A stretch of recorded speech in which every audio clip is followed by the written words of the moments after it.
വിശുദ്ധ മർക്കോസ് എഴുതിയ സുവിശേഷം അധ്യായം 6 വാക്യങ്ങൾ 1 മുതൽ 6 വരെ. യേശു സ്വദേശത്ത് അവഗണിക്കപ്പെടുന്നു. യേശു അവിടെ നിന്ന് പോയി സ്വന്തം നാട്ടിലെത്തി. ശിഷ്യന്മാർ അവനെ അനുഗമിച്ചു. സാബത്ത് ദിവസം സിനഗോഗിൽ അവൻ പഠിപ്പിക്കാൻ ആരംഭിച്ചു. അവന്റെ വാക്കു കേട്ട പലരും ആശ്ചര്യപ്പെട്ടു പറഞ്ഞു, ഇവന് ഇതെല്ലാം എവിടെ നിന്ന്? ഇവന് കിട്ടിയ ഈ ജ്ഞാനം എന്ത്? എത്ര വലിയ കാര്യങ്ങളാണ് ഇവന്റെ കരങ്ങൾ വഴി സംഭവിക്കുന്നത്. ഇവൻ മറിയത്തിന്റെ മകനും യാക്കോബ്, യോസെ, യൂദാസ്, ശിമയോൻ എന്നിവരുടെ സഹോദരനുമായ മരപ്പണിക്കാരനല്ലേ? ഇവന്റെ സഹോദരിമാരും ഇവിടെ നമ്മുടെ കൂടെ ഇല്ലേ? ഇങ്ങനെ പറഞ്ഞ് അവർ അവനിൽ ഇടറി.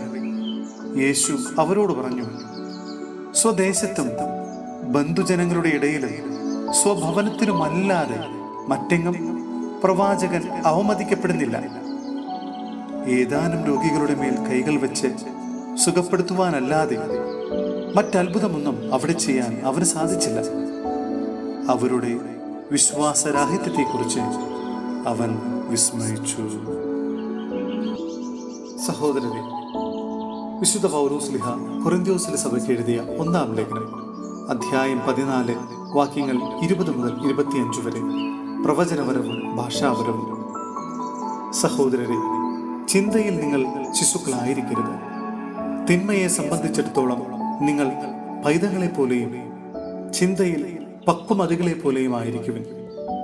നിയമത്തിൽ ഇപ്രകാരം എഴുതപ്പെട്ടിരിക്കുന്നു, അന്യഭാഷകൾ സംസാരിക്കുന്ന ആളുകൾ മുഖേനയും അന്യദേശക്കാരുടെ അധരങ്ങൾ മുഖേനയും ഞാൻ ഈ ജനത്തോട് സംസാരിക്കും, എന്നാലും അവർ എന്നെ കേൾക്കാൻ കൂട്ടാക്കുകയില്ല എന്ന് കർത്താവ് പറയുന്നു. ഭാഷാപരം വിശ്വാസികൾക്കുള്ളതല്ല, അവിശ്വാസികൾക്കുള്ള അടയാളമാണ്. പ്രവചനമാകട്ടെ അവിശ്വാസികൾക്കല്ല, വിശ്വാസികൾക്ക് വേണ്ടിയുള്ളത്.